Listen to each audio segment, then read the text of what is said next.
નમસ્કાર. ચાલો આજે આપણે વાત કરીએ બોર્ડ પરીક્ષાની. એક એવી સફર જેની તૈયારીમાં આપણે સૌ લાગી ગયા છીએ. આ કોઈ સામાન્ય સમજૂતી નથી, પણ એ બધી જ બાબતો પર એક નજર છે જે આ પરીક્ષાના ડરને દૂર કરીને આપણા આત્મવિશ્વાસને બુલંદ કરી શકે છે. બોર્ડ પરીક્ષા આ શબ્દ સાંભળતા જ પેટમાં જાણે પતંગિયા ઉડવા માંડે, નહીં? મનમાં એક અજીબ પ્રકારનું તણાવ અને પ્રેશર આવી જાય છે, અને આ એકદમ નોર્મલ છે. મમ્મી પપ્પાની અપેક્ષાઓ, ભવિષ્ય કેવું હશે એની ચિંતા, સારા માર્ક્સ લાવવાનું દબાણ, આ બધું ભેગું થઈને મન પર એક બોજ જેવું લાગે છે. પણ ખરો સવાલ એ છે કે શું આ તણાવ ખરેખર જરૂરી છે? તો ચાલો આ આખો નજરિયો જ બદલી નાખીએ. પરીક્ષાને એક બોજ કે સજા સમજવાને બદલે એને એક તહેવાર તરીકે જોઈએ તો આ તો એ તક છે જ્યાં આપણે આખા વર્ષની મહેનતને ઉજવી શકીએ છીએ. અને જેવી રીતે તહેવારમાં મજા આવે છે એ જ રીતે જો પરીક્ષાને માણીશું તો જુઓ, તણાવ તો ક્યાંય ગાયબ થઈ જશે. તો ચાલો શરૂઆત કરીએ આપણા પહેલા મુદ્દાથી. અહીં આપણે એ સમજવાની કોશિશ કરીશું કે પરીક્ષા એ ડરવાની વસ્તુ નથી, પણ એ તો એક તક છે. જુઓ, એક વાત મનમાં ગાંઠ બાંધી લેવા જેવી છે. હા, બોર્ડની પરીક્ષા એ કરિયર માટે એક બહુ જ મહત્વનો પડાવ છે, પણ એ જિંદગીનો અંત નથી. આ તો બસ એક સ્ટેશન છે, આખી મુસાફરી નથી. આ એક પરીક્ષાનું પરિણામ કોઈના આખા ભવિષ્યને નક્કી નથી કરી શકતું.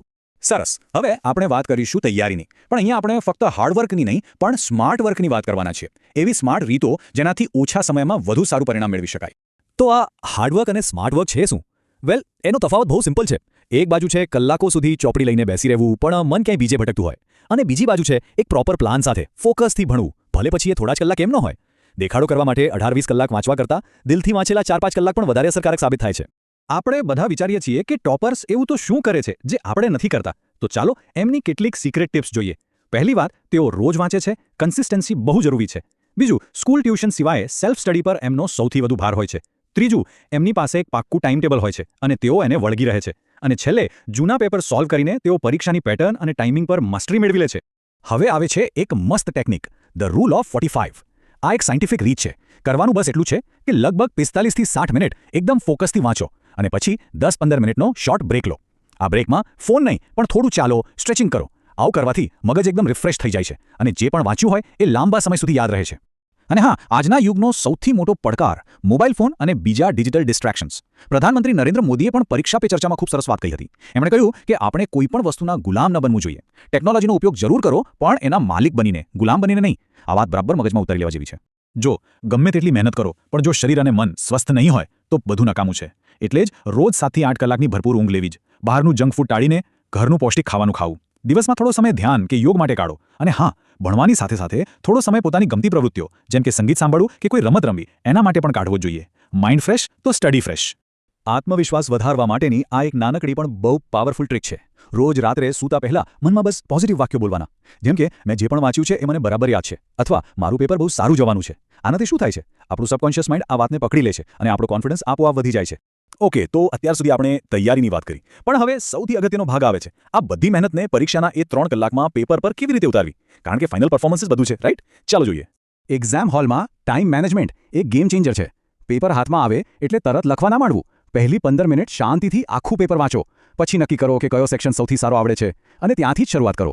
દરેક સવાલ માટે મનમાં એક ટાઈમ લિમિટ સેટ કરો, અને ગમે તે થાય છેલ્લી 10 મિનિટ તો રિવિઝન માટે બચાવવાની જ. હવે વાત કરીએ જવાબ લખવાની કળાની. એક પરફેક્ટ જવાબ કેવો હોય? ખાસ કરીને મોટા સવાલો માટે આ 3 સ્ટેપનું ફોર્મ્યુલા યાદ રાખવું. સૌથી પહેલા એક નાનકડો પરિચય એટલે કે ઇન્ટ્રોડક્શન. પછી આવે મેઇન બોડી, જેમાં આપણે બધી જ વિગતો લખીશું. અને છેલ્લે એક ટૂંકો પણ સચોટ નિષ્કર્ષ એટલે કે કન્ક્લુઝન. બસ આટલું કરવાથી જવાબ એકદમ પ્રોફેશનલ અને ઇમ્પ્રેસિવ લાગે છે.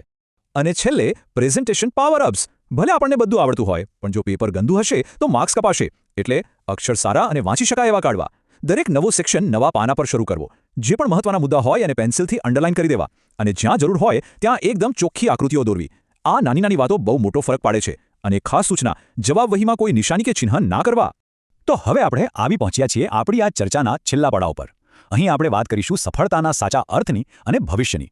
કારણ કે યાદ રાખજો, પરીક્ષા એ કોઈ અંત નથી, એ તો એક નવી શરૂઆત છે. સાચી સફળતા એટલે શું? શું એ માત્ર માર્કશીટ પરના આંકડા છે? ના, સાચી સફળતા તો જ્ઞાનમાં છે, આત્મવિશ્વાસમાં છે, એકાગ્રતામાં છે. આ એવા ગુણ છે જે ફક્ત પરીક્ષામાં જ નહીં, પણ જિંદગીની દરેક પરીક્ષામાં આપણો સાથ આપશે. અને હવે સૌથી અગત્યની વાત, પરિણામ જે પણ આવે એને સ્વીકારવાનું છે. નિરાશ બિલકુલ નથી થવાનું, કેમ કે આ જીવનની એકમાત્ર કે છેલ્લી પરીક્ષા નથી. આના પછી તો અસંખ્ય તકો આવવાની છે. બસ પોતાનો ઉત્સાહ અને આત્મવિશ્વાસ ક્યારેય ઓછો ના થવા દેતા. તો આ બધી ટિપ્સ અને આ પોઝિટિવ માઇન્ડસેટ સાથે હવે સવાલ એ છે કે શું આપણે સૌ પોતાની સફળતાની એક નવી ગાથા લખવા માટે તૈયાર છીએ? બસ આ જ વિશ્વાસ સાથે આગળ વધો. સૌને ખૂબ ખૂબ શુભેચ્છાઓ.